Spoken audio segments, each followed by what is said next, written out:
Apps can do a lot of cool things. You could order dinner, gamble on your favorite team, and track your health. You could even get a mortgage. One click and you can be approved. I'm not sure by who or what country they're in. You deserve more from the mortgage industry. At AnyMac Home Mortgage, we believe in the need for live human interaction during a very complex process. The kind of service and guidance which an app simply can't provide. Our customers are more than credit scores and income documents. They're individuals and families who live in and strengthen our communities. Their story is our story, and that story begins in a home. Chris Sawyer is an expert on providing superior customer service and in meeting the mortgage needs of current and future home buyers. With over 18 years of experience in the industry, Chris is able to help customers migrate through the home buying and home financing process by using his wealth of knowledge as a well-qualified mortgage professional. And best of all, Chris is located in Cromwell, Connecticut, where he has helped hundreds of clients in Connecticut, Massachusetts, and Rhode Island make their dreams of home ownership a reality. Visit chrissawyer.any-mac.com. Email him at csawyer@any-mac.com or give him a call, 860-878-8730. Chris Sawyer, NMLS number. So, Jess, why did you become a realtor? I worked in various customer service jobs, so I wanted something a little bit more rewarding. Becoming a real estate agent, being able to help people find their forever homes or their investment homes, starter homes. It's very exciting, so a lot of fun. Now, you've gotten off to a really good start in your real estate career. What has been the most rewarding part of this for you so far? Helping people, especially like first-time home buyers, finding their first home. They're so excited. I'm so excited to help them. So it's a nice, rewarding part. What is it that you think makes you different than other real estate agents?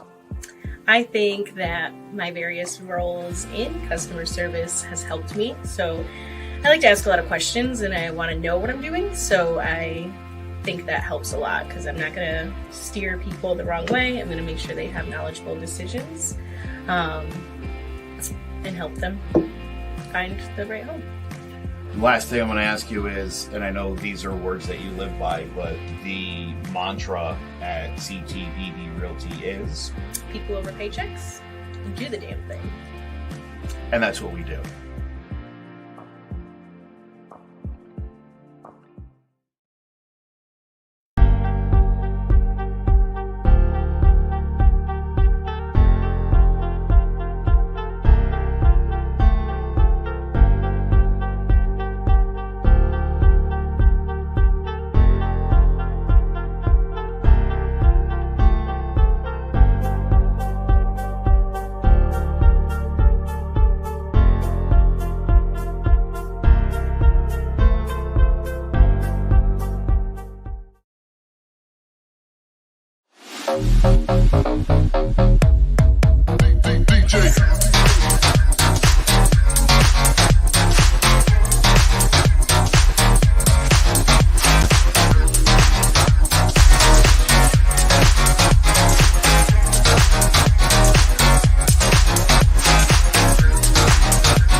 Well, Carlos.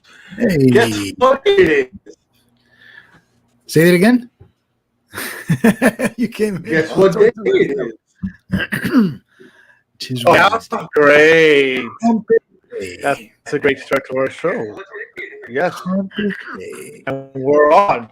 So anyways, we're getting back. We're going to pick up where we left off last week.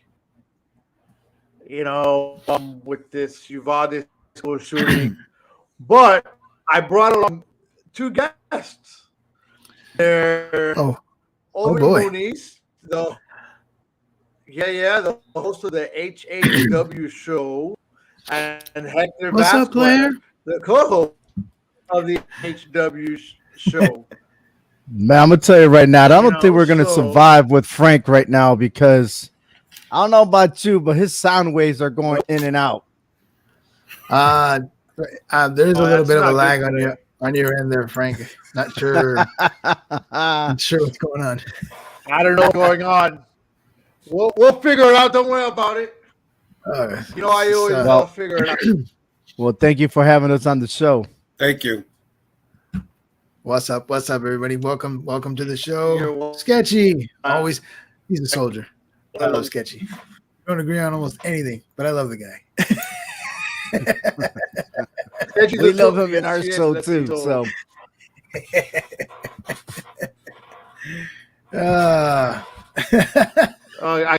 I guess I'm on dial-up internet today. I don't know what the heck's going on with me today, guys. Oh man, you got that AOL sound going on. you know, I like what Sketchy was saying. He's got a 56K dial up.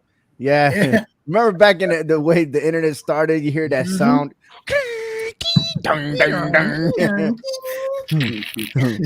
Welcome to AOL. You got mail.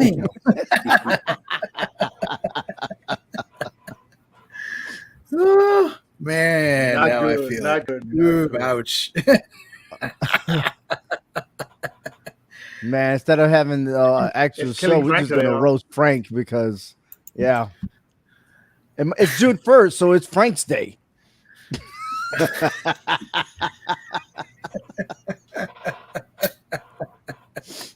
Come on, Frank. It's all good. I'll behave. Frank. Is it one of these This is your again? show.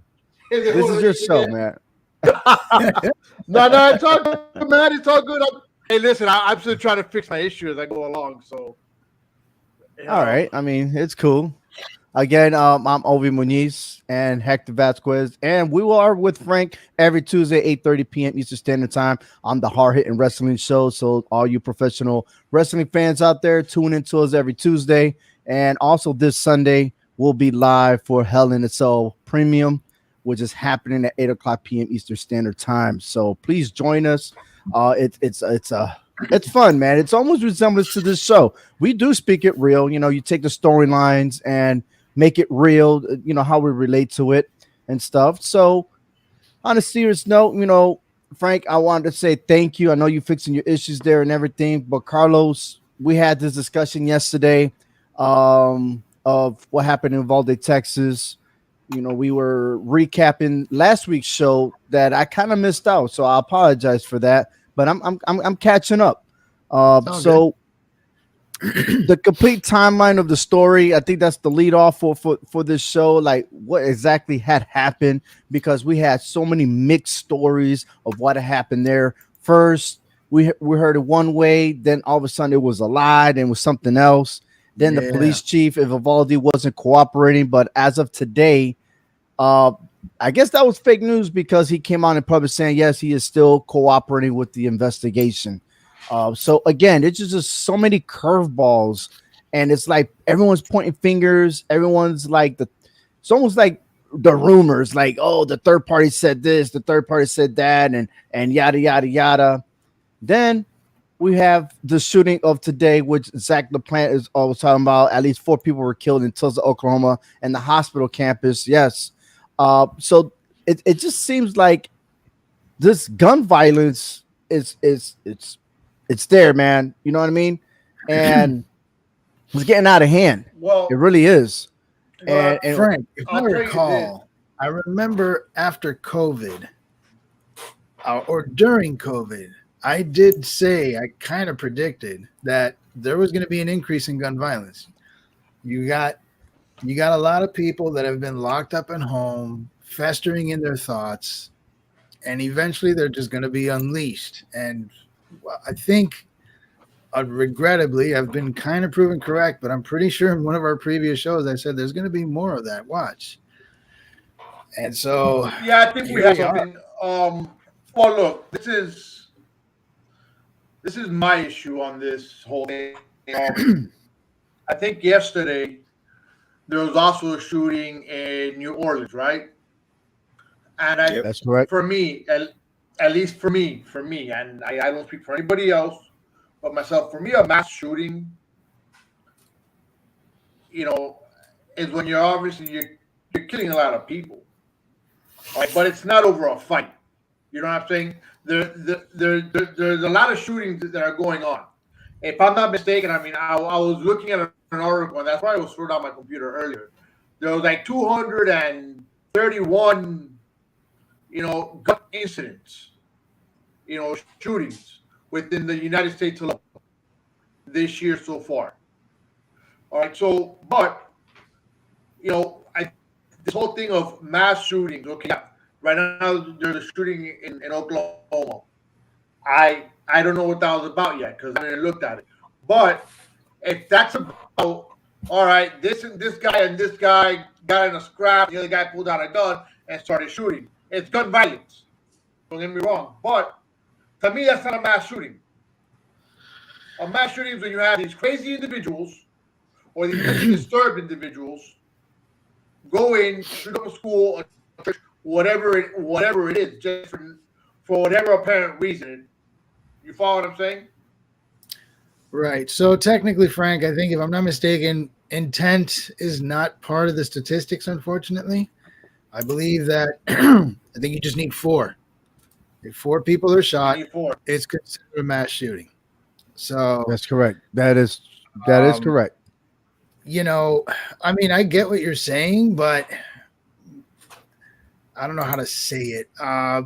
Politically speaking, nobody cares about that part of the aspect, that part of the problem, Frank. Even though I kind of agree with you, I get it. People lose their cool, they whip out their guns, people get shot. It's not a mass shooting, or at least you don't think it is, but they don't care about that. If it adds up to the numbers and it helps whatever agenda, that's the only way you're going to hear about it. So, now, again, back to Texas, though. Once again, we had a system, though, where people were aware of this kid and things didn't, nobody put up any red flags or anything. I mean, they may have, but nothing was done about it. But there's a fine line that has to be drawn between what we do with people we suspect to have mental health issues, because it's something that can be abused, like everything else that comes out of government policy. But that's so. What is it that they're trying to say now about this kid? Oh, he had cut up his face. He had been like displaying all sorts of cries for help prior to this. He had been displaying a ton of disturbing behaviors long before this shooting. And I mean, I'm not, again, people were aware, but no one, I don't want to say no one, but it didn't lead to anything. It didn't amount to him not being able to buy a weapon. And then I think, I don't know if it was the governor, but they said they ran checks and nothing came up. So was anything even done about some of the things they saw? I don't know. And again, right. I tend to, right. Go ahead. No, go ahead. Sorry. Go. Yeah. No, I think what you're trying to say is there was no red flags, but look, you're talking about a kid that just turned 18 years old, right? And sometimes when you do seek medical attention stuff, there is a privacy act, unless they report like he's going to hurt himself or others.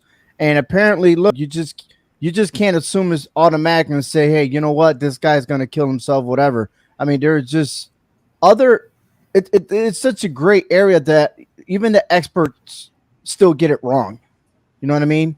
It's never going to be perfect, right? But then the debate that we had, and I wanted to share this with, and I want to answer Sketchy in just a moment. But the issue that we were talking about, most importantly, is 18 years of age. Why are you purchasing a weapon of that type of caliber? Okay, why are you purchasing? Why are you purchasing it? And then, and I'm gonna let Hector tune in because he also has a valid point. It's like there's a lot of valid at every angle. There's a point, but how do we come together and agree on something, which is very hard to do, right? So, in my aspect, you can't buy a cigarette unless you're 21 years of age. You can't buy alcohol until you're 21 years of age, right? You can't join the police force until you're 21 years of age. Why would an 18-year-old purchase a gun? That's all I'm saying. But Hector did remind me, well, we did enlist to go to the military. I know myself, I enlisted, I was 17 years old. Okay? And yet at 18, I was already getting trained, which is the key word. I'm getting trained on different types of weapons. Okay. So if I'm able to do that at 18, how come I can't do other things and stuff like that? Why can't that kid purchase guns and stuff like that? So what I want to say, Hector, and you can chime in after, I believe that people that get a permit should get trained like they do here in the state of Connecticut. Now, what's your factor on that? Well, I mean, I agree. I mean, I think there should be, a permit involved in this, because here in Texas is open carry. You don't need a permit. And, that to me is just being a little loose. You know what I'm saying? If you want to start controlling something, then let's start, with having a permit at least. You know what I'm saying? Real quick, going back to, any red flags, their social media. Somebody out there knew what he was posting on Instagram and Facebook. Somebody knew, and so somebody was not responsible to report what they see. And of course, obviously, that social media platform did not do anything themselves to take this off or report it themselves. So, I mean, somebody is to blame for this young man to do what he did here. Because if I start posting things like that, I'm sure somebody's going to. Listen, I get kicked off of Facebook for saying I wanted to punch somebody in the face. Oh, you're already going to get kicked out, bro. That's it. Okay. Yeah, probably, right? I mean, I get kicked out of Facebook for that.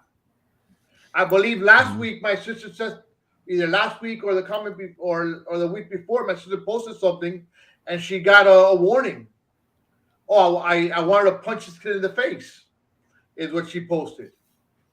And she got a warning. So this guy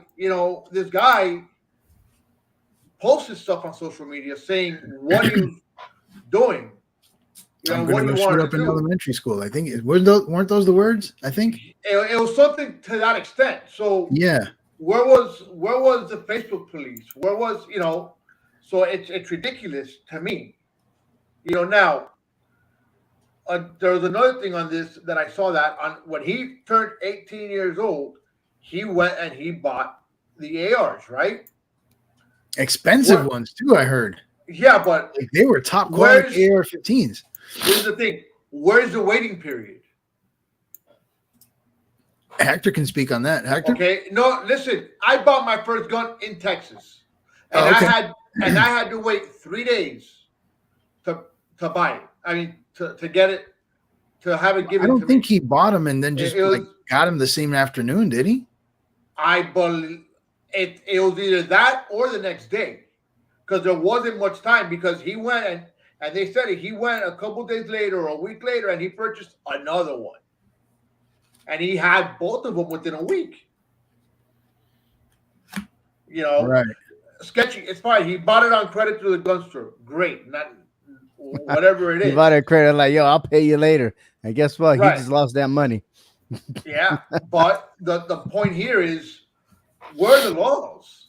What happened to all the laws that are in place, not to prevent this mass shooting, but to kind of help for it not to happen? Because maybe, remember, when you first go buy a gun and you're hot and your mind's running, those 3-4 days they have to wait is to try to calm you down. What happened? I don't know. I don't know if he got them the same day. I didn't hear about that, and I don't know if they've actually spoken about that. I'd like to check that out. The main issue is this, and I think we touched on this last week, and we can touch on it some more this week. We have 2 more voices to speak their minds here. So we have 2 issues: gun control, or at least how do we manage gun control, or what's the best way to go about it, and school security. What do we do? There are conflicting ideas on both ones. So which one do you guys want to tackle first? Well, I want to actually tackle Sketchy Pistons because he asked a question earlier, and I did promise to say I was going to answer it. He did ask Ovi and Frank, you 2 were in the military, and I want to add on Hector because he also served in the military too. Do you believe Americans should have the ability to own AR-15s or other semi-automatic weapons? I always say this: what is the purpose of having those weapons? Why do you need it? Don't tell me you're going on hunting. Okay. I know there was a state representative that came on and publicly says, hey, I do have a semi-automatic weapon, but that stays in my house for my protection. Okay, I can understand that. Okay, I got it. But again, we're talking about a state representative that's probably over 40 years old compared to a kid that's 18 years old. And I'm going to go by my opinion and my beliefs and tell you that no 18-year-old or anyone under 21 should be having a weapon. Now, yeah, if you join the military, that's one thing, but you're a civilian. Why do you need those type of weapons? If you want to buy a revolver, okay, maybe there's a limitation of what you can purchase, okay? But there should be a class, okay? A class, a course, or something. And that would explain the waiting period, because if you're going through those courses, instructors will get to know you. You see what I'm saying? You do the background checks, you do all that good stuff. So that way at the end, once the course is finished and you certify to carry, and then you want to do an open public or whatever case may be, then you qualify. But to go out and purchase with no training, nothing else, don't even know the person, I'm sorry. I just don't like it. You know, I think they should wait. If we could wait on everything else, you could wait on that too. So I heard what you said, and I guess I just want you to elaborate. Was your issue the fact that they're buying a weapon, or the fact that they're buying at 18? Because you started off with, why do you own one? And then you went into, but you're 18. So what's the issue? I'm trying to just understand. That is the issue, because you do have 18-year-olds out there in Texas that do own guns. So the age is more of an issue than the possession of the weapon. A semi-automatic weapon or automatic weapon or whatever the case may be, why do you need it? I can see law enforcement that need it, the military need it. Why do you need it in the household? Why do you need to go, look, you're talking about you want to prevent stuff from happening like this. Why? Why even sell it in the first place? That's my question. Why are we going to sell it? Right, so we seem to be attacking the number 18. So why don't I ask a rather obvious question, the elephant in the room then? Should we eliminate all rights, at least adult rights, to 18-year-olds? All of them. Military, voting, weapons, name it. All of them gone. Should we do that? Well, that's exactly what Lewis Gordon just said. You know, if they're not allowed to have a weapon, buy cigarettes or alcohol, then the government shouldn't consider an 18 an adult. Should we do that? I agree with Lewis. I agree with 21. Straight across the board. I'm not against it. I'm just wondering, is that what we should do? I said last week. But does that solve the problem, though? But does that solve the issue? It may not solve it. I don't think we're ever going to solve it. I think that whoever wants to get a gun of any is going to find a way. Of course, because it's in the streets. And even if there are no guns, if I want to kill you, I'll find a way to kill you. Here's the thing. Facebook has got you now. I know, I'm done. Yep. I lost my train of thought. Damn it. It'll come back. I know. I'm sorry, man. I'm sorry. I just, oh, that's right. Last week, I don't know if you did hear the show, Obi. I touched upon what I think is that 18-year-olds today they're not really built the same, or they're not mentally the same as they were 30 years ago. Back then, the reality of it was schools had gun clubs. They had target practicing classes. It was nothing for you to show up to school with a gun in your car back in the 70s and 80s. Are 18-year-olds the same? I just feel that they're not. Maybe enlighten me. Do you think that today's 18-year-old is mentally capable of dealing with that kind of stuff the way they did when we were kids? They're not raised the way we were raised when we were 18 years old. Mm-hmm. And then, Hector, if I'm not mistaken, you went out of high school straight to the military. Yeah, I did. So I did the same thing. Frank, you did the same thing, right? You waited a year? But yeah, I waited a couple of years. Well, technically, whatever it is that you did, you probably have like 80 relationships, and then they're all like that was me. Yeah. So you know what? Anyways, my bad. But you're right. But we were taught, we were responsible. Now there's other areas that we weren't responsible. I mean, Hector could tell you all stories about me in there. But anyways, That's another show. But we were raised part of responsible. We were raised to respect our elders. We were raised a certain way that in today's society right now, these kids, you know, don't even know what gratitude means. Listen, you know, and that's sad.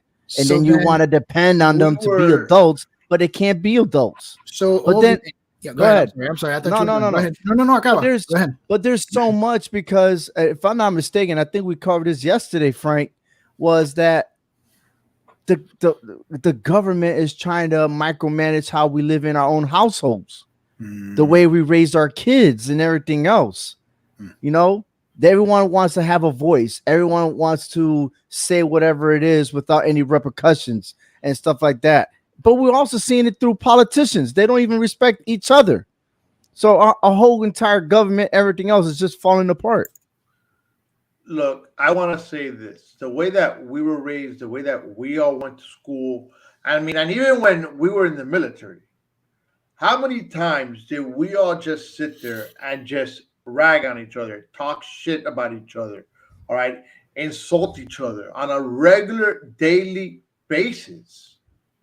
Okay. Oh, yeah. All right. This went on every day, all right, for at least 8 hours a day. All right, you're ragging on each other. You're pushing each other's buttons. Dude, we survived. These kids nowadays, you touch them, you insult them a little bit, they start crying. Oh, I'm being bullied, I'm being pushed, I'm being this, I'm being that. It's like, come on, it's this whole generation is very different. So I don't understand. To have 18 years old be adults, I'm in complete agreement that they're not. So then I think I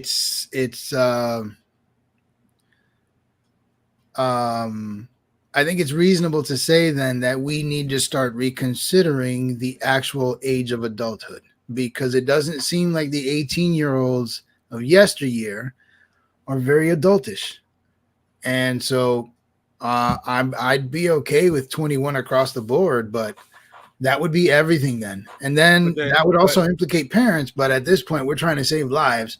Parents don't mind. We'll just have to figure it out. But when do we stop that? Because what if the next generation after this generation becomes more immature? Then we're going to say that 21-year-olds are not immature.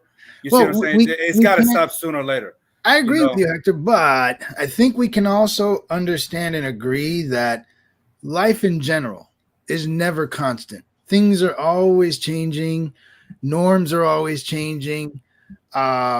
Expectations, things that we find acceptable. I mean, this country alone in 300 years or a little bit more has changed a lot.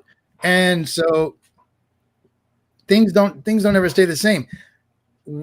We may have to up it, or maybe finally we'll get to figure out that we're kind of being a little too soft on kids and we'll raise them right again and bring it back down. I don't know. But right now, I don't think 18-year-olds are just mentally equipped the way we were and our parents were. They're just different.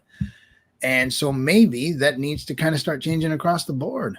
I mean, I agree to a certain point, but I mean, there's kids that are younger than 18 right now that are very mature.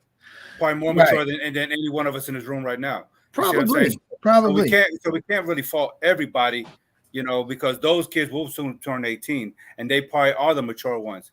And how they're going to get punished because of those who are 18 now are so immature. Huh. You can apply that argument to a lot of things. Well, the thing is, but Hector, I think to what you're saying is that's probably 1 to every 20, 30 kids. Look, we could try to do a survey and do research about adulthood and everything else, but the bottom line is, if you're not allowing people under 21 to purchase alcohol, to purchase cigarettes, to do all the other things, then why are you allowing 18-year-olds to purchase guns? That's it. I think we should just, you know what I mean? Yeah, you can still have your adulthood, but you're gonna wait until you purchase your first weapon or whatever it is that you need to do. Insurance, because eventually, look, you can't buy alcohol because you prevent from drinking and driving. right? Plus, you're not ready. Yeah, you can't buy cigarettes. I really don't even know why you can't buy cigarettes at 18. Because I don't smoke, so whatever it is, but it is what it is. But because regardless, you smoke even after 21, you're still gonna get cancer. So it is what it is. But I'm telling you, if you can't join the police force until you're 21, then why buy a gun? That's just my belief, my opinion. Others have because say something different. And look, I got you.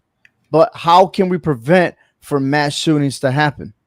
You can't stop everybody. So what else can you do? Because there's still a black market. They're still going to be able to buy it off. 10 years ago, it happened here in the state of Connecticut, a mass shooting. Little kids getting killed, first graders. Okay. This December will be the 10-year anniversary of Newtown, Connecticut, of the Sandy Hook. Okay. And we didn't learn it from there. Okay. There's been other scenarios. Okay. So we're talking and we're frustrated for all this, right? Why do little kids gotta, fall short on all this? Okay. But there's so much has happened that politicians are going to say whatever they're going to say. And then after a year, that's going to die down. No one else is going to be talking about this subject again until the next one happens. So then I'm going to kind of veer off into the other point I brought up. We've discussed the possibility that, there might be a maturity problem with our youth today and how we handle a lot of the rights that are granted to 18-year-olds. But now we got to look at the other aspect of it, which is school security. Schools, for the most part, I think, are still pretty wide open. And unfortunately, most mass shootings all happen at what I call, or what are known as soft targets. They're soft, very unprotected places. So we had a debate last week too, and you guys are new voices and we'd love to hear your thoughts. Should we strengthen security at schools or what? Because part of the reason I think schools are prime targets is because they've been gun-free zones for years. And even with one SRO, as we've seen now twice, we'll get into those details in Uvalde, but twice now it appears that the school resource officers are either not there or not willing to confront. I don't know what to do there, because you figure they would be that first line of defense, and it doesn't seem like they are. Or okay, I don't want to say that because the majority of the time they are, but in these two cases they weren't. I'm an elementary school teacher here, right? Okay, we have a lot of openings, a lot of ways to get into a school. Do we start closing them down, or at least securing them structurally, even too? Go ahead. This is how we do it in our school. Okay, there's only one avenue of approach to enter the building, and that is the main door. Okay, that's it. So everything else has to be closed. One point of entry. Okay, the only way you could get in on the other doors, you got to have a fob key card. Okay, and that's issued from the actual district. Okay, also, just because you have a fob key card doesn't mean it's going to work, because there's a time limit. Okay, school starts, let's say at around 8 o'clock. Let's say, for example, so 2 hours prior, that key card is going to work.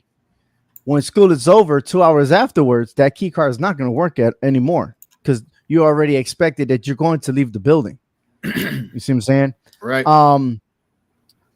There are schools, there are brand new schools that have more security with less windows and stuff like that. But there are schools that are very old. Yeah. Okay, that they still use. They don't have no central air or nothing like that, and they got windows for days. Okay, and doors and gates. And no matter how you secure it, and I look at it as a military aspect there, I was like, what is the best end approach? If I had an automatic weapon, I could just shoot down the windows and go in the building. You see what I'm saying? I could do that, and then I could do whatever it is I need to do. All right, but pray that will never happen. But schools are also now, instead of practicing fire drills, we're practicing lockdown drills. I said that last week, right? Okay.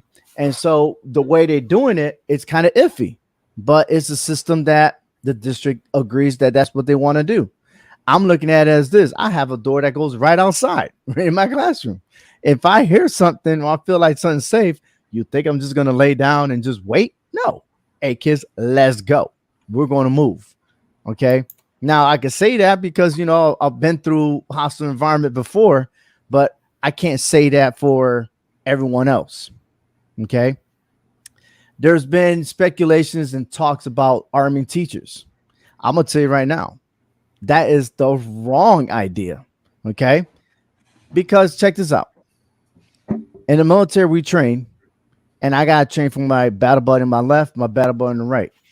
We're training. We're getting to know each other. You have a gun, we're going to shoot and everything else. You're going to trust that person. We do maneuvers and everything else. We trust each other, right?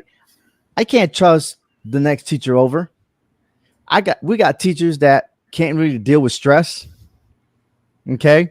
Imagine one hiccup that the teacher gets so upset and just start whipping on someone with it. You know what I mean? Like, this is all crazy mind, stuff like that. Don't get me wrong. But then there are kids they could be evil to where maybe they'll try to take that piece.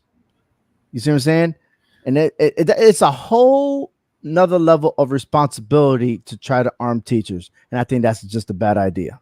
Yeah. I was thinking, I mean, if you're going to go that rather than just carry it around, though, they should have some kind of safe where nobody can get to it, or something like that. But that's a waste of time. It's a waste of time. So you mean to tell me that you put your stuff in the safe, right? I'll just scratch that. You in your house, you got your safe. You put your weapon in there, right? Mm-hmm. Okay. All of a sudden, something happens. What you gonna do? You're gonna run to your safe. Now, how long does it take for you to open your safe? Well, it depends on what they have and all that stuff. Hey, look. I mean, whenever your adrenaline is kicking in, right? You've never been there, so you don't know. You see what I'm saying? Lewis is. Oh, I like Lewis Gordon. Biometric safe less than a second. Yeah. Okay. Yeah, but again, it can still malfunction though. But listen. The point is this. Okay, it's like I have my guns, right? My guns are not in a safe. Okay, but I also don't have them just lying around in my room either. Yeah. I have kids. Right. All right. So I have it hidden. If somebody breaks into my house in the middle of the night, I better make sure I hear them before the door even opens. So I Frank could go got blanks in his house. So I could go to where the gun is at. So at the end, it's the same mechanism. I mean, but schools have lockdown drills. It's a matter of training the students to go somewhere, and if the teacher knows how to, if the teacher has their students, and again, we're just talking hypothetically, teacher has their students trained. When you hear this sound, you see this light flashing, all that stuff, do exactly this. All right. At the same time they're doing that, a teacher should have more than enough time within a classroom. This isn't a house. It's a classroom. It's one box to run said weapon, put themselves in a safe position to handle an intruder should they come in. I don't see an issue with that. Okay, but what happens if the teacher's having a bad day? Some kids start fucking with the teacher, and then guess what? Then here come the teacher, go to the safe and blow the kid. It's the same thing. Last week too. All right, so but like arming teachers is not the answer. Can you set it up to where the safes can't be opened unless the lockdown trigger is No. Because listen. Look, you're trying to come up with a valid point that teachers should carry, and I'm gonna say you're wrong. I'm not saying it's absolutely. I'm just thinking it's probably in the lowest level of a food chain or any decision making, probably the last resort. Okay. Well, the bottom line is if your school is responsible and adapt to that security where you have that one main door open in the front and everything else is remain closed, and you have cameras, okay, so that way even the secretary could see, which is happening in my school. You have an office with the cameras, the secretary's watching while doing other things, that would trigger. I mean, look, it's almost the same thing in my house. I got cameras all over, any movement, and boom, I'm already alerted. Okay. That if something that's not cool, I would dial 911 and say, please send an officer to my school there's something suspicious, and they'll be there in a heartbeat. That's it. Well, you know what? You just said something.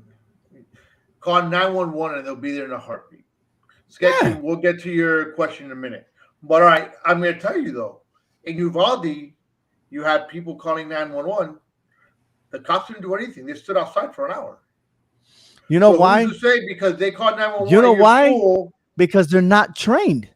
Because they said to themselves, you know what? That will never happen to us. We are in the state of Texas. Yes, sir. I'll get the sheriff, and we're going to keep them. No, stop. We are trained here because it's already happened here in the state of Connecticut.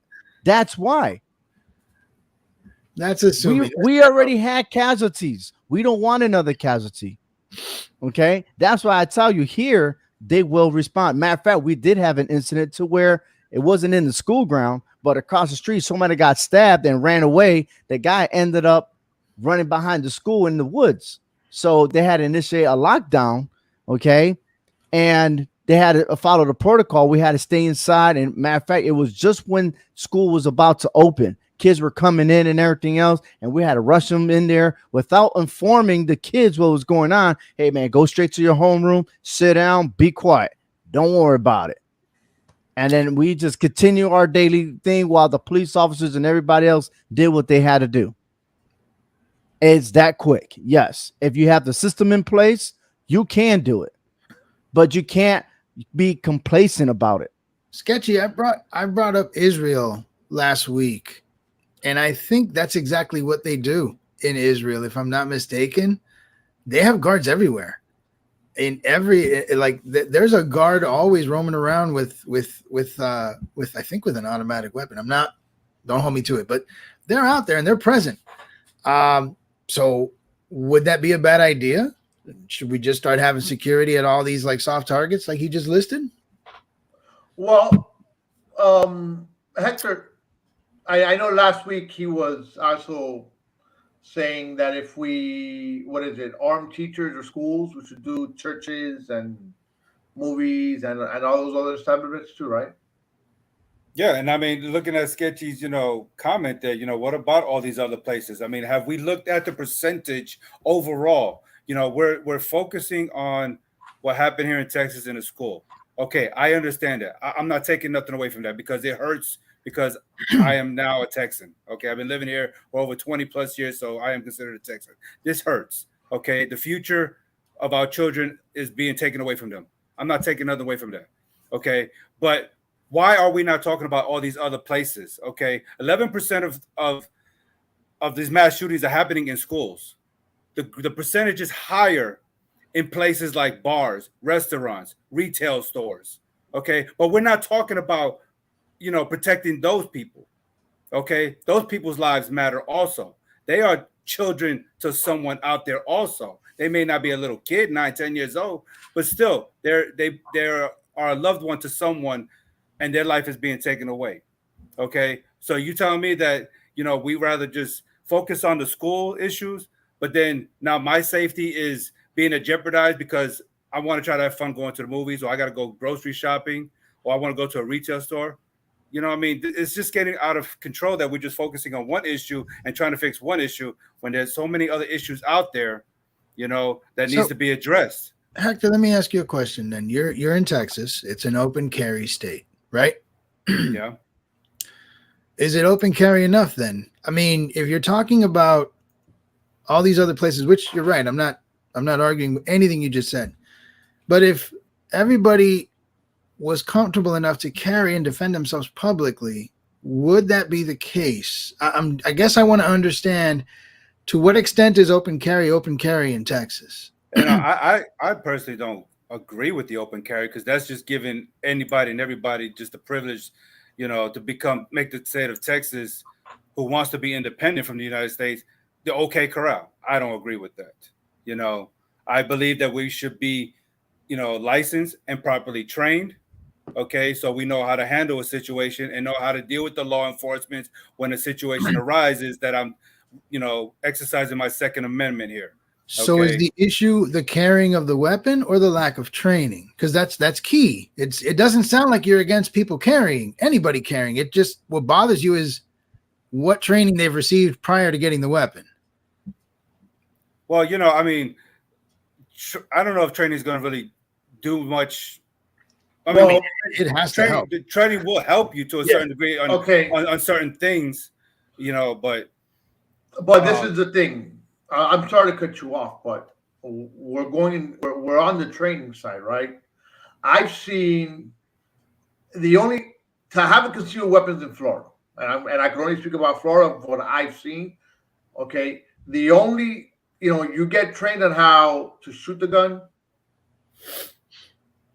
on how to take it apart, unjam it. That's the only training you get here to have a concealed weapons permit. Is that sufficient enough? no, it's not, because What kind of training are we talking about then? I mean, situational training is crazy when you really think about it, because unless I think there's a basic way to do it, and maybe Ovi, you guys can speak to it being in the military. I assume it's kind of the same for soldiers. You could be in a myriad of situations involving, gun battles and things like that, but they can only train you so much on how to expect certain things. So I would assume, Frank, the training would have to be somewhat narrow, but efficient enough for you to be wise as to when to pull out and shoot. So then we're all going to eventually start, and this goes what Hector said, we'll eventually start questioning how much training is enough training.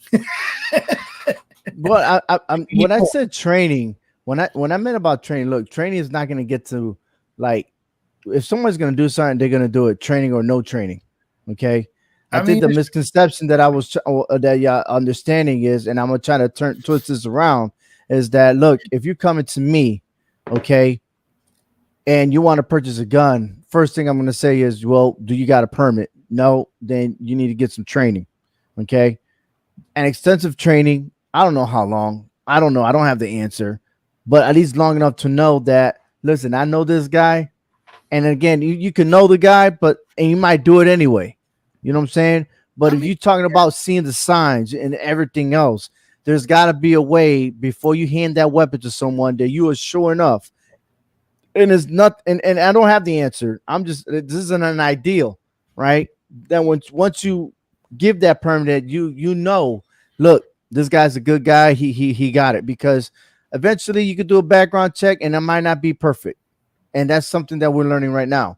But when you do a background check to an 18-year-old, what are you going to find at 18 years of age, to be honest with you? What are you going to find? I think if so, this is, I guess, where schools come in, Ovi. I mean, there should be enough evaluations. Like, you've seen the folders. They should be as fat in your school as they were down here, where there's enough red flags within a folder for someone to say, hold on. I don't know, man. I got a bunch of 7-year-olds. I don't know if they're going to have a packet big like compared to yours. I'm just saying, man, look, some of the folders I've seen are biblical, man. So, but we're very protective of minors and their information and all that. So I think that adds to the problem of red flags falling through the cracks, because we have to protect the information because they're under 18. So I don't know. I guess for me, when you talk about training, it's more like about being knowledgeable in that training of what I can and can't do, okay, as a gun owner, and know my rights if law enforcement tries to wrongfully accuse me of doing the right thing to protect myself, my home, my family. You see, because, I know people here that are friends of mine that have guns, and they've gone through the training, and they tell me, okay, when you own a gun, you're going to have to know this. You have to know the law, okay, to help keep you out of the situation. So you are innocent, until proven guilty in situations. Right. You see what I'm saying? So that, I guess, the training I'm talking about, just being knowledgeable of what your state requires you to have a gun. You see what I'm saying? Mm-hmm. Frank, can you put that last comment up? Yeah, Dwayne White said first is AR-15s. California back in 2007 or so banned 50 BMG rifles. I had one and was grandfathered in after doing all the additional registration and was limited on where I could shoot it. I like the way he put it, and I wish I had that thought in my head because I did think about that, but the place is limited. I like the limit because that way, look, if you're going to purchase these guns, there's an area where you go ahead and do what you got to do. But once you're finished, go right back home and put it away. So let me ask a question. I think this is something that we need to discuss, and I'm the least experienced one here. The AR-15. All right. I hear in the news and the media all the time, oh, it's an assault rifle. It's designed to kill people. To me, that's a load of crap. A gun is a gun. Whoever's holding it is going to decide what it's going to be for. But is the AR-15 the issue? I mean, first of all, they like to mix up the words AR-15 and semi-automatic. Now, I'm not a gun expert, but I'm not an idiot. Anything that requires repeated triggering is a semi-automatic weapon. So to me, it becomes lumping a gun into a loaded term, which is pretty devious and sneaky. But is the AR-15 really the issue? The gun. Okay. Let me ask you this. Aside from let me ask you this. Go ahead. The United States micromanaged Iraq for having one weapon in the household instead of having 4 or 5. They have to get confiscated. So if the United States government is micromanaging Iraq in their way of life, why we're not doing it here in the United States? Are you suggesting they should? Well, eventually they don't got no violence over there towards the American soldiers except for IEDs and all the other explosives. So they still found a way. So why not do that over here in our country? Okay, I'm just saying. But look, it's hypocritical though, right? But looking at that country versus our country, what is their freedom versus our freedom? How did their freedom look versus ours? Well, they don't really have them. They didn't have any. Exactly. By us occupying, they just had democracy of us being there. You see what I'm saying? But we have been given the freedom and the liberty to live how we want to live and choose how we want to live that life here, and yeah, I mean, it's got out of control. I agree. Our freedom is getting out of control a little bit. People take too much of advantage of it, and it is, sad that we are being micromanaged in certain areas and not other areas. I think, our government, they have their priorities all jacked up. You're absolutely right. I agree with that. So is it fair or is it correct? I think this is the main thing I want the people watching the show to understand before we head out. Is it fair to say that AR-15s are designed to kill people? Yes or no? It's designed to do what you want it to do. Yeah. That does not sound like that they're designed to kill people then. Well, when you grab one and you shoot someone, let me know if you killed that person. I mean, that's fine. But again, okay. When you buy it from the store, does it say kill people at will on the box or whatever? I mean, is it designed to kill people? Yes or no? You're supposed to handle with care. All right. Okay, look. What I'm hearing is I know what you're trying to get at. And I'm going to tell you exactly the same way. Right. It's designed whatever you want it to be. So that's a no. That's not a no. That's a no. I mean, because weapons do kill people, right? You're saying weapons kill harm oneself also, right? No, you're saying exactly what needs to be said. I'm just saying. It's the person. I did not say that. No, it's the person behind the firearm, regardless of what it is. Okay, that's gonna go ahead and pull the trigger. Now, the gun is but you can still get killed by it, right? The gun is designed. The gun is designed to kill. It's up to the person behind the gun to pull the trigger or not to pull the trigger, and what they're aiming at. So it's really not. It's almost asking the question: what came first, the egg or the chicken?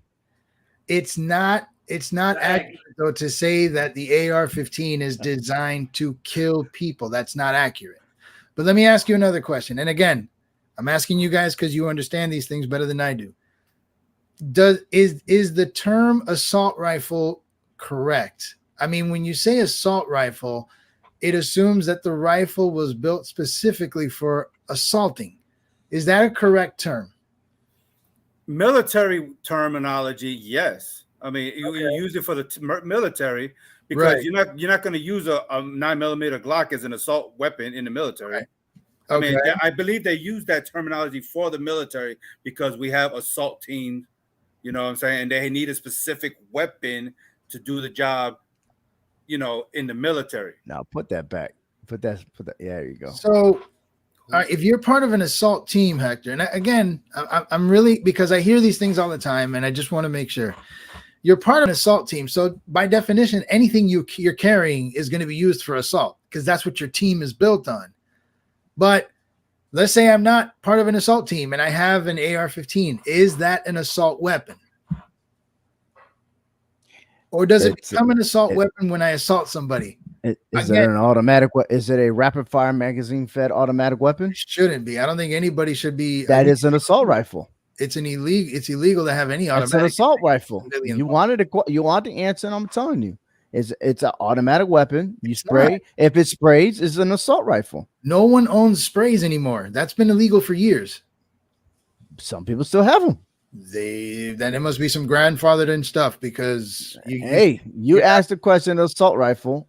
That's what an assault rifle is. All right, so then by your definition, a rapid fire is a magazine fed automatic. AR-15s are not because those are repeated trigger shots. Those are semis. So they're not. I'm just reading that message that he posted. I was trying to read that too. Yeah. Yes, I used a 9mm while in the Marines. Did not have a rifle. Hard to work on aircraft carrying an M16. You got that right.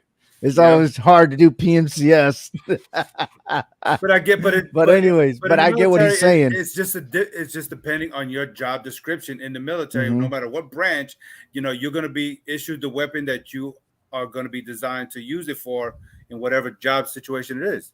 So Hector, you're kind of making my point as well, which is it's not the weapon or even what the weapon is designed or what it looks like or how it works. It's what your assignment or what you're doing with it prior to using it. So then I would say that technically calling an assault rifle is a misnomer. It's not correct. It only becomes an assault weapon when the person holding the gun begins to commit assault. I mean, that's any weapon. That could be a 9mm. That could be anything. Thank you. All right. I'm still trying to figure out what point you're trying to get at. That we hear because of the name. Because when we hear about weapons all the time, Ovi, they're just automatically classified as it's an assault weapon designed to kill people. This is just something we hear all the time. So I'm simply asking, especially you guys, is that accurate? I don't want to laugh because this is a serious topic, but Dwayne White, I mean, this guy's rolling right now. I'm liking his comments. Speed loaders. I remember my time using speed loaders. Those were a bitch to load with. Yeah. But anyways, look, bottom line is,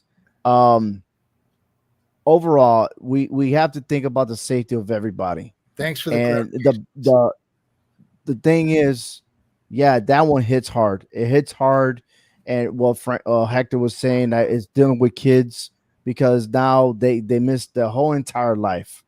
Okay, the grocery stores, public places. We even could go to Las Vegas to shooting there. The Columbine going way back, and then it also hits here 10 years ago to be like not again. You know, how many more mass shootings are we gonna suffer? And why we're not fixing the issue? And everyone's going to have their point of view, just like what we did here. Everyone has their point of view. No one has the answer. How can we come up with an answer? And if we cannot figure it out, we're expecting our politicians to figure it out, and they can't figure it out. Look, you see, hold on. No, go. So what is the best scenario with this? What can we do? How can we all come into an agreement to solve this problem? Bottom line, can we do it right now? I might say something, it might offend somebody else, and then he gonna get mad, and then we're gonna start fighting, exchange words, and be like little bitches and everything else. I'm sorry, but it is what it is. That's what's happening. is that everyone want to be better than somebody, and you identify the problem, but no one's going to come with solutions. So what solutions can we come up with? We've discussed a few. That doesn't mean they're perfect. And of course, well, we've already talked about the school. Since we're not politicians, got it. Okay. You know, we're now. Do we prevent from selling semi-automatic weapons? I know the other guy. Who was it? Dwayne White that was saying something about bye-bye ARs. That might happen. Will that solve the problem? No. Okay. No, I don't think so.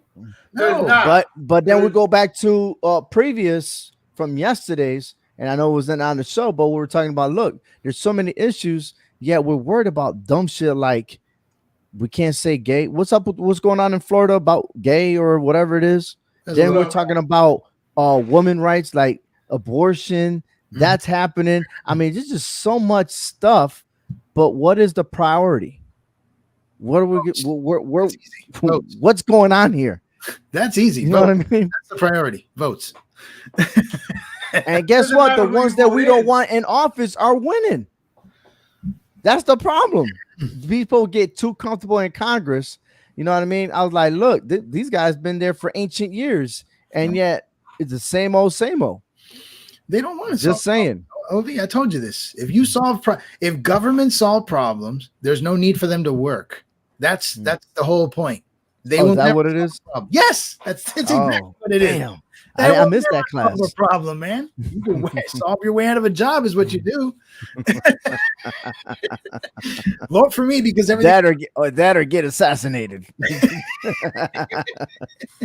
You know, and it just seems as if, you know, we focus on these issues like we're dealing with right now. We take our eye off of other situations, okay? Because we don't need another 9/11 on our hands, okay? Look what happened there.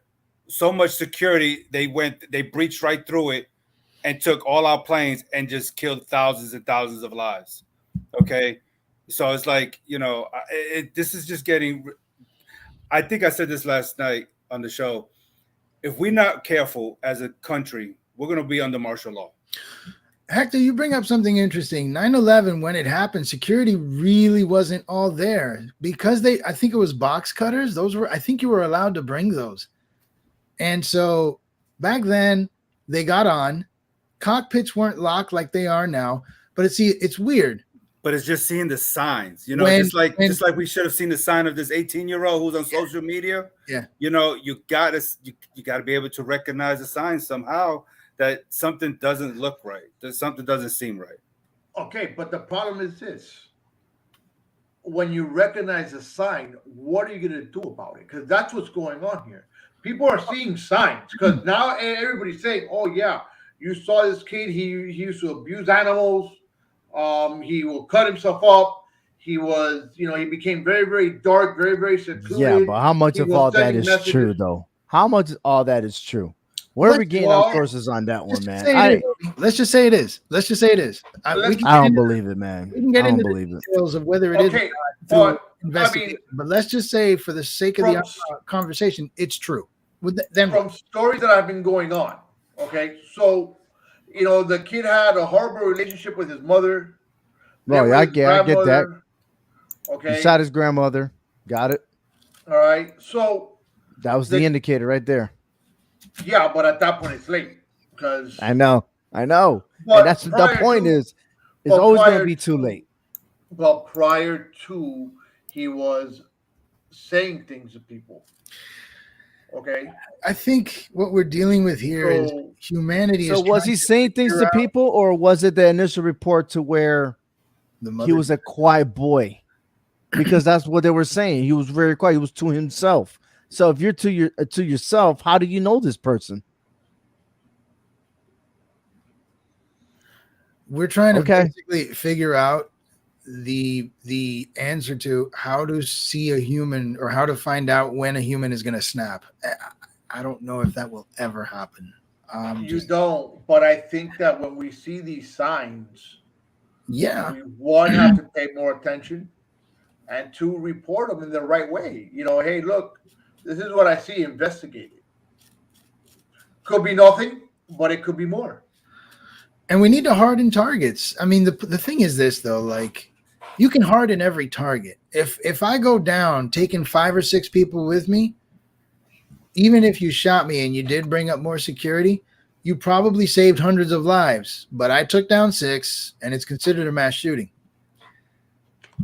But psychology testing before purchasing a gun. I'm not in agreement with that. Know how to pass those, and just I don't agree with that, because I could be having a bad day, and then someone's and I just said something. Well, don't have a bad day then, Frank. Damn, Ovi. Go with your clear mind when you go in there. I could be having a bad day, so now they're asking why. Very simple. Why are you gonna again, I could be having a bad day. I could say the wrong thing, and then they're gonna ruin the rest of my. And you know what? Then that's why they have the test, because if you have a bad day, you may do something stupid. So that's why you don't get a gun. Congratulations. See, you made a perfect example, Frank. Good job. There's no perfect answer. If you go too far one way, you start restricting the rights and freedoms of people to the point where you may even. Oh, here we go. Now we're gonna talk about all that. Come on, man. What now? The rights of freedom and everything else. Let me finish before you run your mouth. No. I know exactly where you're going in this one. No, you don't know. Yes, I do know. All I'm saying is, finish so I can interrupt you again. When we go too far one way or another, if you start testing too much and start prejudging, you might end up taking away rights and things like that. If you don't go enough, then you don't catch things. I think at the end of the day, we can try all we want with red flags and preventative measures, but the one thing that's always been able to stop these things, or at least minimize them, is bullets coming the other way. So increased security somehow, some way, is at least one answer I think we can all agree with. Increasing security. Okay. And how are you going to increase security? Who are you going to get? Who are you going to have security? Well, I mean, you offer the positions, do the training. I mean, offer positions. People don't want those positions. Look what's going on right now. How do you know? Because it's happening right now. How you not know? That's like people want to defunct the police force. People don't want to become police force. People don't respect the police force. That's like every time everyone is a reporter out in the streets. That's why there's the biggest problem. There are jobs. Yes, there's jobs there, but nobody wants those jobs. They're not even. Look at the survey. Look at what's going on. Look at all the reports before you start mentioning about higher security, put more security. Well, how you put more security if you don't even have security? So how you can put more policemen out there if you don't have enough police force out there? If we don't have it, then we need it. And if we need it, you find ways. How if you need it, how are you going to get it? If they're not, if no one's coming forward to take those jobs. They talk about putting money into training, don't they? They talk about it, but are they doing it? Talking is one thing, actions is another. All I'm saying is, telling you that right now. If you want to get into the who's and what's and who's doing, that's not the who's. Those are the facts that I'm telling you right now. No, okay. You're talking about how about security because they only concentrate on what's a priority and everything else. Right or wrong. Are you an educator? You got police officers at your school? Yes, because police officers are not in every school, and I guarantee you that. In Miami-Dade County, here in Miami, we have police officers in every school. All day, that I can tell you. Country schools have a police officer on premises since Parkland. Okay, since Parkland. Until how long after that? You see what I'm saying? Now, is it like that everywhere? No, it's not like that everywhere. Then make security guards get paid shitty wages. Ovi is right. Nobody's going to do that job for poverty of wages. Absolutely. No, they're not. They're not going to figure nothing out. You know why? It's going back to what I said from the beginning of the show. We have already dealt with so many mass shootings that we're going to talk about this now. And then after that, maybe 2-3 months from now, no one's ever going to be talking about this because something else is going to happen. And then that's the main topic. And everyone's forget about mass shootings and stuff like that until it probably happen maybe 5-10 years later down the road again. That's exactly what's going to happen. And it doesn't even matter who you're going to vote for or anything else, because you say change. We got change. We got President Biden. How much change has happened? The only change I got is money, my pocket donated to gasoline. That's it. Okay. I'm telling you, man, when you say about security and everything, bump that, sometimes there is not enough. And no matter how much talk they say that they're going to do this, that doesn't mean it's going to happen, because I'm living it right now. So no security then. Let's just forget. So, Frank, real quick, that comment from that woman, was she talking about the state of Texas, Florida? Yeah. In Miami-Dade County. Actually, All it's pretty much Miami-Dade. Florida. It's Florida. I can tell you Because- from what I know. Because the last time I understood, Florida is number 3 in the United States as far as mass shootings. Are they in schools? They're number 3. It doesn't matter. It's Oh, it just does. overall. We're talking about No, schools. it doesn't matter. We're talking about schools. But I'm talking about all around. Well, I'm talking about all Okay, around. but again, hold on a second. Hold on a minute. Hold on. We're talking schools, and again, we're going back into mass shootings. What is, what's considered a mass shooting? A shooting of what is it? More than 4 people, right? Not counting the shooter. Okay, but now are we talking about because there was a fight and someone pulled out a gun and shot fired? Yeah.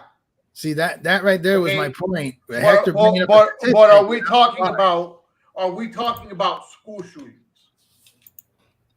No, yeah, no. So But I mean, that's I think what Hector just finished saying was overall. Now, I don't have a survey for school shootings, but there's been it's a 27 tragedy school that I shootings wish it in doesn't the United happen. States. But Right.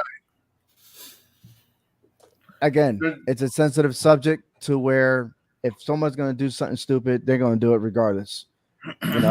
Whether you want to try to identify red flags or not, it is what it is. But and I'll tell you this, Liz, that it's good for your county. Congratulations to them and how they handle business, but it doesn't happen everywhere. And that's about them. No matter how much talk that they make or anything else like that. Again, I'm an educator here. There's not a police officer on site, and we teachers have to do what we have to do. But you know what? I think a lot of that falls on the local government in the area. Okay, because Yes. I guarantee you, and I might be wrong on this one, but I think that if you offer a police officer, all right, that he's already on the force, all right, hey, you want to do some overtime? Okay, majority of them are going to take it. My opinion, because I mean, majority of cops already do, overtimes, all right, on whatever hell, things I'm there not is. mistaken. I think the cops that work at schools in this state get free housing. They live in the school grounds. So They have like a trailer out there and they live there for free. You would tell me they wouldn't take that? Please. They'll take it. I think And this is in the state of Florida, right? Okay. All right. I think it falls. I think it falls a lot more on your local governments to go ahead and make the issue. So, okay. So, unfortunately, your local government needs to step in. Okay. So, You would again, figure after when you Sandy say Hook- stepping in, what way are you referring to? Schools? Or are you referring to all the way around? If you're referring to schools, I tell you that we've learned our lesson 10 years ago. So schools now have secure doors. So you need a fob key to enter the building. There's only one main avenue of approach for anybody that comes into the school, and that's even the district themselves. Okay. And there are cameras that actually do work. Okay. So, we have people monitoring that. Right. Okay. That is security. That's What about- plussing up security. What about Not your saying that we can. I'm sorry. Say again. What about your older schools that like don't have or have not been built to those specifications? So those schools that I'm in that school, and that's what they have. Okay. So the older schools that had Now- multiple entrances are now sealed basically and just one main entry point. Right. Is that- So what I was saying that earlier was, yes, everything's secured, but you have a lot of windows, and that's a problem.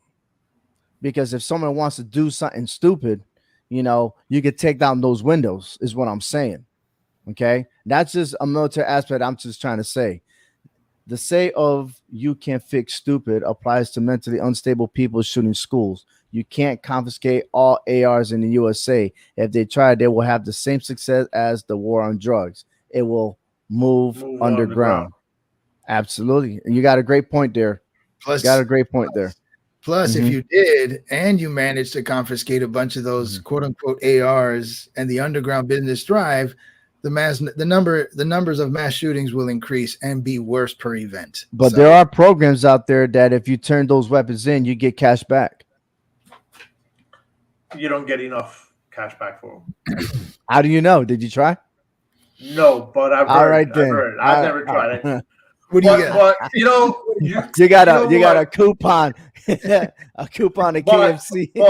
But you know what? Going back, mira, toma un sofrito ahí, vete. But you know what? Look, going back to Wayne's comment, right? It will move underground. Out of all these school shootings, okay, out of all these school shootings, the movie theaters, the church, the grocery store, the churches, right. Okay, and a concert. All right, there you go. When you look at these, we're talking about people that have purchased guns legally, okay? And they all went through places that have very low security. And if I'm not mistaken, barely had a criminal record. Correct? True. The one thing in common that they all have is that there was something mental. Okay? Probably the grocery guys that in Boston, I think that was a lot more racially done. And I think churches are a lot more also racially done also. Depends. Right? But majority of these individuals that are shooting up schools are mentally deranged individuals. So either if they go underground, most of the time, someone that's that fucked up in the head is not going to go searching underground to see where they could buy it. They want a quick, easy fix, a quick, easy buy. My opinion, because you don't see the guy that just gets out of jail, gets a gun, and goes shoot up a school. He might get a gun and go shoot the person that put him in jail. Possibly. All right, but he won't go shoot up a school. So the fact of the guns going underground, your mental guys won't. I don't think that. Frank, I mean, I get you. I just think, honestly, if your desire is there, you'll find a way. A guy blew up a building in Oklahoma City with fertilizer. If you want to do damage, you will find a way. Period.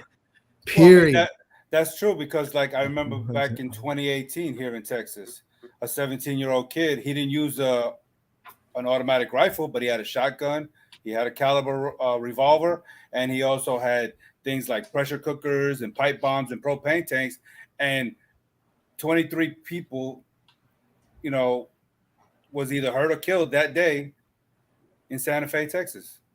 So I mean, if there's a will, there's a way, and they're going to make that way. That's going to be something else that's going to happen too, man. Watch that escalate when we're trying to do gun violence, and then all of a sudden people are just going to have explosion. Man, I'm just messing up my English right now. They're going to have some explosive capabilities of creating stuff, and that's going to be the next big thing. You'll see. It's going to escalate. Okay, and then we're going to say, well, 18-year-olds and below, 18-year-olds cannot go to Walmart and you can't buy wires and buy propane tanks and stuff like that. You got to be 21 to buy that stuff. You got to get a license for propane tanks. You know that, right? I'm just kidding. I'm just kidding. I got Blue Rhino. I mean, I could have done it with a serious look. You need a license to talk about propane tanks. I mean, I'm just saying. You need a gas card now. With your picture ID. I think the biggest mistake we make, or at least one of the biggest mistakes we make, is actually thinking we're going to solve this. There's no solving it. You can minimize it. Find ways to minimize it. But to use the word solve is not a realistic expectation. And then, unfortunately, I agree with Obi. We don't want any more of them. How many more do we have to see? You ask those questions. The reality is we need to accept the fact that you're going to see more, period. No matter what you do, you're going to see more. The question really needs to be focused on how can we try to reduce this to the best of our abilities. They're never going to go away. Never. So I think when we start to at least try to look at things from that angle, rather than coming up with extreme options, both ways, I don't care what you think, you might actually figure out some realistic options to just minimize, because that's the best you can do with anything is try to minimize it to the best of your abilities. But we can't ask questions like, when will it go away? When will it stop? Never. I'll just tell you that right now, never. So that, I think, prospectively, we need to start addressing the problem in that manner, because all we're trying to do is come up with miracle options that are not going to work. So, well, I tell you this, it doesn't hurt to try. And if it doesn't work, you find another way and find another way.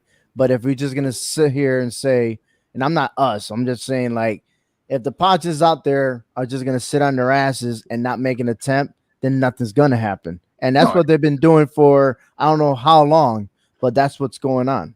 So now I do feel for those that are responsible, like we have our guests, or I should say our listeners, making comments and everything else. They are responsible people, and I feel sorry for them because they're doing the right thing.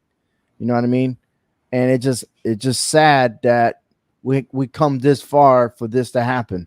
So, and I just pray that, you know, we have no more mass shootings. Now, is it going to happen? Of course. I mean, look, today was another example.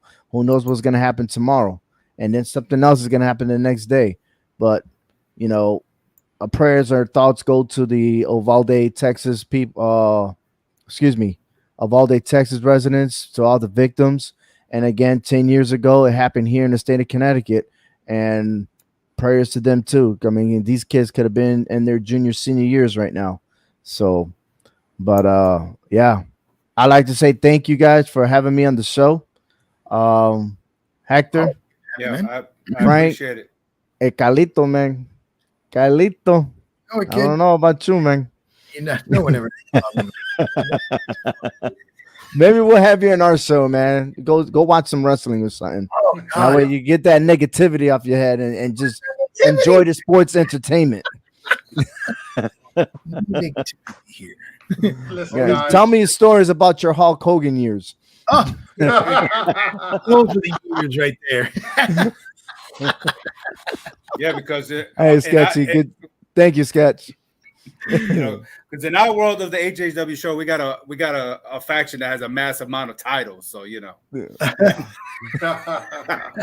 how we're gonna resolve that? That'd be a different story. I admire you guys for your show, and I'll say this. I don't know how to say it, but like, I just stopped watching wrestling years ago. So the fact that you guys are not only on it, but you're like discussing it, it's like, wow, there's still people out there that appreciate it. That's good. I left it. It's not that I didn't like it anymore. You hear this guy? Oh, there's still people out there. We're just there people. are still people out there, man. It's amazing. I thought, you know, most of us, like I know most of my friends, we don't talk about the WW. It used to be F. Hey, thank you, Dwayne White. Thank you. Thank you, Lord Gordon. Before you go, Hector, is that flag behind you a WWF or is that E already? No, that's the WWF. Bingo. See, that's classic. Showing the belt. Showing the belt. Right here, baby. Oh, man. If you want a shot, Carlos, I'm here in Texas. I'm there ready, you go. Nice. Hey, Frank wasn't ready because he wound up leaving with something else. COVID.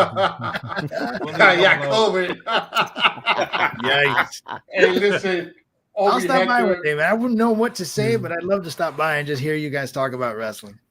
Hey, outstanding. We can always have another point of view on it. Sure. All right, fair enough. Guys, listen, thank you for joining us. Thank you. Thank you. It's been fun. I got to see you guys twice this week. Talk crap with you guys twice. Sound like week. It's a bad thing. You know, no. It's a good thing. I normally see them once a week. You know.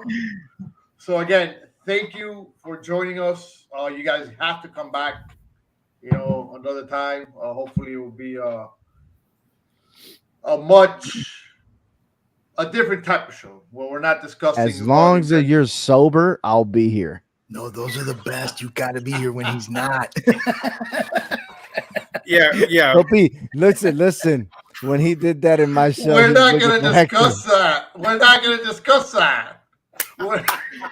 You see, now it's my turn. Now I can do that to him. We're You gotta not taste his discussing own that. medicine. You're good now? Hector. Where's Hector? No, those are the best. Those are the best. No. Hector. Hey, listen. I'm Frank. That's Carlos. That's Hector. Obi. Join them Tuesday nights on the HHW show. Hector's right there. And join us. Like the Brady And Bunch. join us next week.